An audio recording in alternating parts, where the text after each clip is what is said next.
Question 6. A chemist is asked to make 100 ml of a particular medicine. This 100 ml should contain 20 grams of a certain compound. The chemist has available 2 bottles of this medicine, but neither is to the desired concentration. So the solution is in bottle A has 0.15 gram per ml, and solution in bottle B has 0.4 gram per ml. So how many ml should the chemist use from each bottle to make 100 ml of the desired concentration? Okay, it looks a bit complicated for this question. So basically what you have is these 2 bottle. So actually you do not need the bottle thing. So which means you have, this is the solution in bottle A. So it's having a concentration of 0.15 gram per ml. Then after that, the other bottle you have solution of B, so which is 0.4 gram ml. Okay, so in the simple words, right, this chemist want to, add a certain volume from each bottle so that you can combine and made up a particular medicine of the total volume of 100 ml and the concentration is 20 gram. Okay, so let's try to denote our variable here. Then after that, you will find it much easier. So in this case is how many ml, right? So which means what you are doing here is what is the volume that you take for both bottle A and bottle B. So let we just try to put AB, I think. So let A be the volume from bottle A.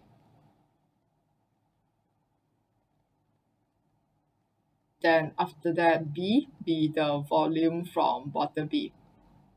Oh, sorry. A be the volume from bottle A, then B be the volume from bottle B. Okay, so the first thing is you know that after the chemist pour into the combine them, right, you should make up 100 ml. So that's why the volume of A that you pull out from bottle A plus the volume that you pull out from your bottle B should be equal to 100 ml. I guess this one should be all right, right? Okay, so now the problem is with the density here.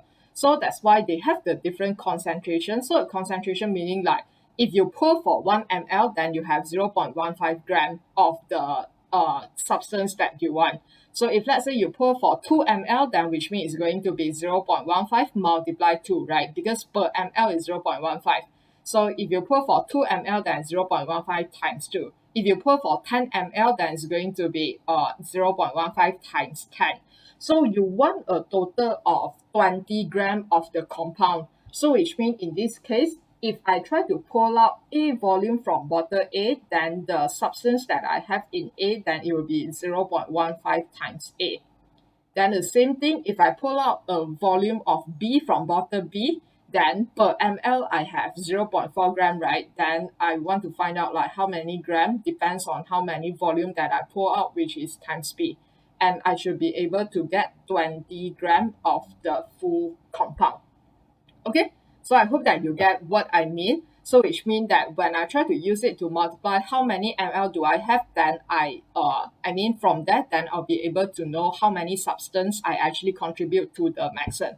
So the same thing, 0.4, the concentration for solution B is 0.4. So if let's say I try to pour in B volume from the bottle B, then when I try to use 0.4 multiplied by B, then I'll be able to get how much substance do I contribute to the medicine as well. Okay, so this is the 2 equations. So I guess the first one, let us try to do substitution.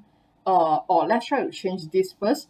So we can try to multiply with 100 then divide by 5. So 15A plus 40B will be equal to 1, 2, so 0, 0. Okay, so I think we can divide by 5. So 3A plus 8B will be equal to 400. Okay, this is our second equation. So I guess just try to do substitution. So from the first equation, let's change it to A equals to 100 minus B. Okay, so in this case, then we might need to do 3 lah. Okay, so we use equation 3, substitute into equation 2. So 3a is 100 minus b plus 8b equal to 800. So 300 minus 3b plus 8b equal to 400. So in this case, we have 5b equal to 100. So b is 20. So by looking at 3, then we'll be able to know that a is equal to 100 minus 20, which gives us 80. Okay, so in this case, yeah, let me try to write down the answer, then I explain it again. So which means that I need to pour 20 ml, 80 ml from bottle A,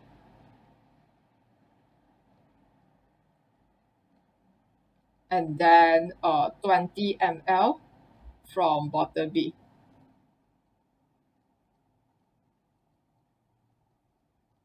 Okay, so let me try to explain the thing with the context of the question again. Okay, so you can see if I pour out 80 ml from bottle A and 20 ml from bottle B, so in total I have made up 100 ml of the particular medicine. So that's why the first situation is fulfilled, right? The second thing is this 100 ml should contain 20 gram of a certain compound. Okay, so you see, the solution in bottle A has 0.15 gram per ml. So if I pour 80 ml from bottle A, which means that I will get 0.15 times 80 of the substance, right, which give me 12 gram. Okay, because 1 ml I have 0.15 gram.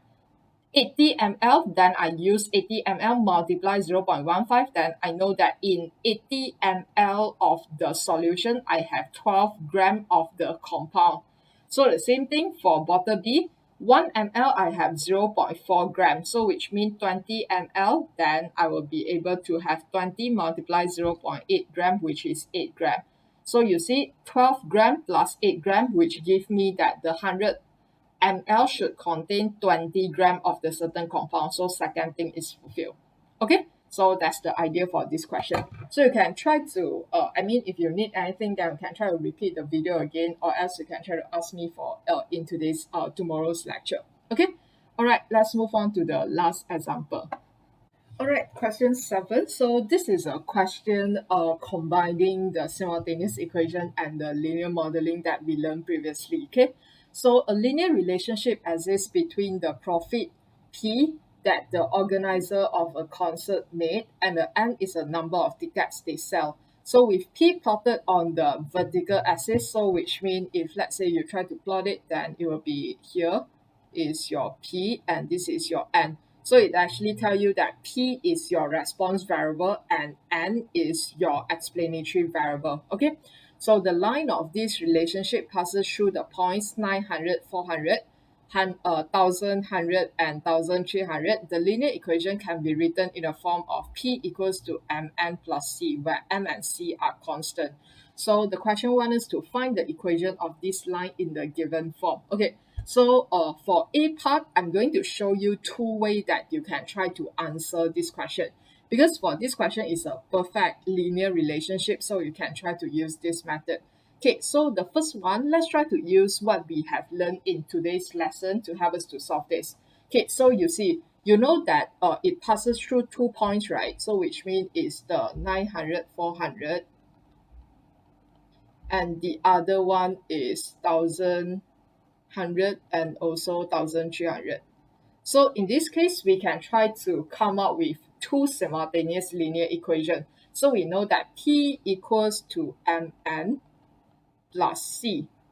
So let's try to look at the first coordinate. So we know that the 900 is the number of tickets sold, right? Because this is the X, then this is the Y.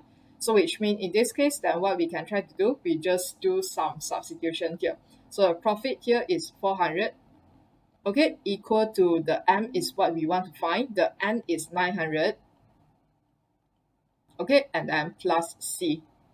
Alright, so this will be our first equation here. So if you want to rearrange it, then go ahead, you can try to do it here. So which means we might, I think it's okay because later we will have our C. So this is our first equation. So our second equation, 1100 and 1300. So which means the P here is 1300. Okay, minus of M, then the N that we have is 1100. Okay, and then plus C. So this is our second equation. So now what we try to do, we use our second equation to minus the first equation. Then we'll be able to get 1100 minus 900, then we can get 200 M. C minus C, then you eliminate each other, right? So 1300 minus 400, then you have 900. Okay, so in this case, I will be able to get M will be equal to 13900 divided 900 divided by 2200. Okay, so I'll be able to get 4.5. Okay, so now let's try to move on to the C. So you can use either. So let's use 1. So 400 is equal to M 4.5 multiply 900 and plus C. Okay, so in this case, we know that C will be equal to 400, then minus of 4.5 multiply 900. So in this case, it's 4050. So we'll be able to get negative 3650. Okay, so this is what we get. So which means for the equation itself, then we are able to write it in a form where P is equal to M 4.5 N and then plus C minus 3650. Okay, so you might be wondering, can I try to use Y equals to MX plus C to solve this question? Yes, you can. So let's try to do that. Or, so the other alternative that you can try to do is P equals to MX plus C. Okay, so same thing, how do we find gradient? Then you will need to use the formula that you learned previously. So gradient is equal to y2 minus y1, then over x2 minus x1. So in this case, our y2 minus y1, you have 1300 minus 400. Okay, then divide by, then 1100 minus 900. So which means in this case, then we get 900 divided by 200, which is what we get just now, 4.5. So after you get this value, then you choose either one, then you try to substitute. So for example, you try to do 900 and 400, then after that 4.5. Basically, you are just doing the same thing like what we did here. So P equals to Mn plus C. Okay, so the P here, the profit 400, equal to the M that you found is 4.5, then the N is 900, then plus C. So you see it's exactly the same thing. Okay, so after you solve, then you'll be able to get the exactly same thing as well, and it contributes to the same answer. Okay, so where you can see your M is 4.5 and your C is negative 3650. Okay, so yeah, that's the part for question A.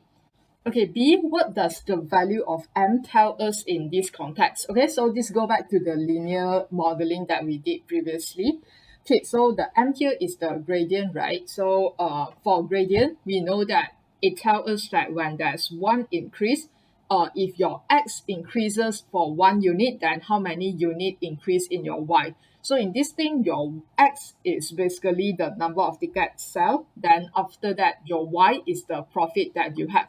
So which means in this thing, let's try to explain it. So our M here is 4.5. Okay, and the N here is number of ticket. So which means it's going to be for every one ticket sold, right?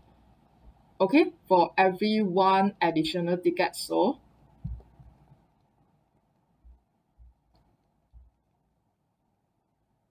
So what happened to the profit? So it's positive, so that's why it will be increased. So the profit increases by $4.5. Okay, so that's how you answer this question. So I hope that you should be quite familiar with this thing now.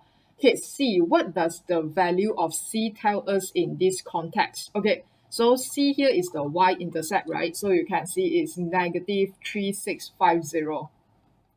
Okay, so we know that this is basically the value when x is equal to 0. So in this case, which means if let's say there's no ticket sale at all, then this is the profit.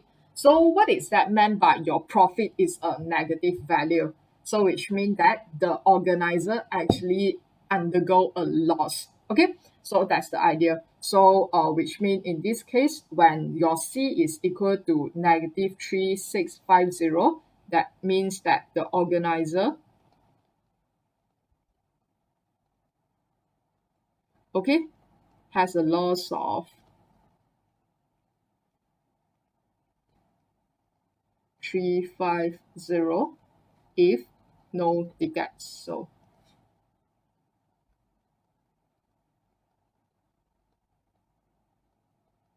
okay, so I hope that you get the idea is like this because you are doing a concert, right? So basically you can imagine that there will be like setup costs, that will be like the money that you spend on your venue booking and so. So that's why if let's say after you set up everything, after you prepare everything, after you spend everything in like the initial cost, then at the end you didn't able to sell any ticket, then it's not is not the idea where you didn't earn any money. It's the idea where you actually lost an amount of money for being set up everything. Then at the end, you didn't earn any. Okay, so the organizer has a loss of how much? So if let's say there's no ticket, is so.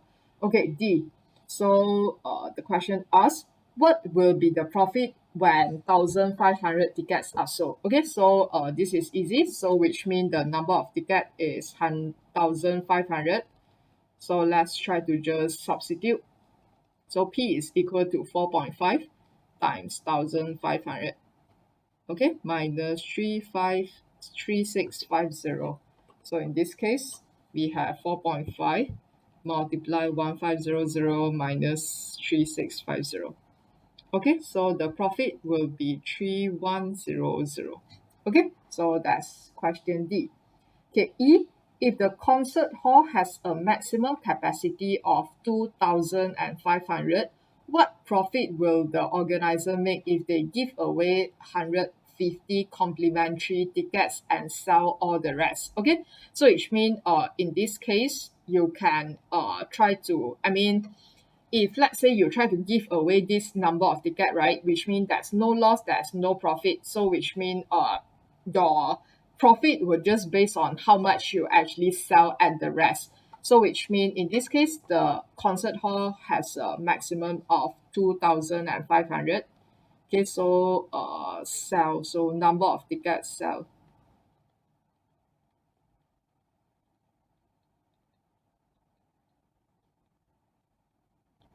Okay, so it will be your 2,500, then you minus off the amount, the number of ticket that you give it away like freely, so which is 150. Okay, so 2,500 minus 150, then we able to get 32350. So this is like how much ticket you sell, right? So after you got this, then the same thing like how we did B. So this is how much profit that you will make. So P equal to 4.5 times 2350 minus 3650. Okay, so 4.5, then after that you will be able to get your last answer as you earn a total profit of 6,925. Okay, so that's E. So now F. Okay, what is the least number of the ticket the organizer could sell off and still not make a loss? Okay, so how do you know that whether the organizer experienced a loss or not is by looking at the profit. If the profit is a number that is a positive number, then which means you earn something. So if let's say is less than 0, which means like just now, so negative 3650, which means it's a loss, right? So that's why for us to know whether the organizer make a loss or not, which means your profit should be greater or equal to 0, because they say that would still not make a loss. So which means in this case, even you can try to balance up the money that you sell, you get from the ticket, and you try to balance it with your initial cost, it is okay as well. So as long as you didn't lose any money. So that's why you are finding what is the number of tickets that you should sell as a minimum if you want your profit to be at least equals to 0, so you didn't lose anything. So the P, we know that is 4.5N minus 3650, right? So this number should be greater than 0. So now let's try to solve it. So 4.5N greater than 3650. So in this case, our N, so you just divide 3650 divided by 4.5, then we'll be able to get 811.11. Okay, so after you get this value, then what is the minimum value here? So the first value, so which mean after you get this, right? So this means that as long as your number of ticket that you sold is higher, is more than or equal to 811.11, then you wouldn't make any loss. Okay, but then we sell ticket in like a whole number, right? It cannot be 811.11. So what is the minimum number that you need to sell? So the minimum N should be equal to 812. So you cannot take 811 because 811 is not, N is more than or equal than 811.11. So 811 is lesser than this value. So you can try to check if you substitute 811, right, then you are still going to get a loss. Like 4.5 multiply 811 and minus 3650, and you are still getting negative 0.5. You still lost something. So that's why the first number that you can get a positive number out of this equation is 812. So which means as long as you can reach a minimum ticket sell at 812, then you wouldn't make any loss. Okay, so that's the idea. Alright, so that's basically the part of the example. So I hope that you can understand. So if let's say you have any question, then feel free to just note down in your handout. Then after that, you can ask tomorrow. So at the same time, so this video is only like an hour because I also doesn't want to make it like too long, then you feel like very restless looking at it as well. So I want you to spend the rest of the time, because it's like a 2 hours lecture, right? Spend the rest of the time to finish off the exercise here. Then after that, for tomorrow's lesson, we are going to discuss everything here. Okay, all right, so I'll see you on tomorrow. Okay, bye, thank you.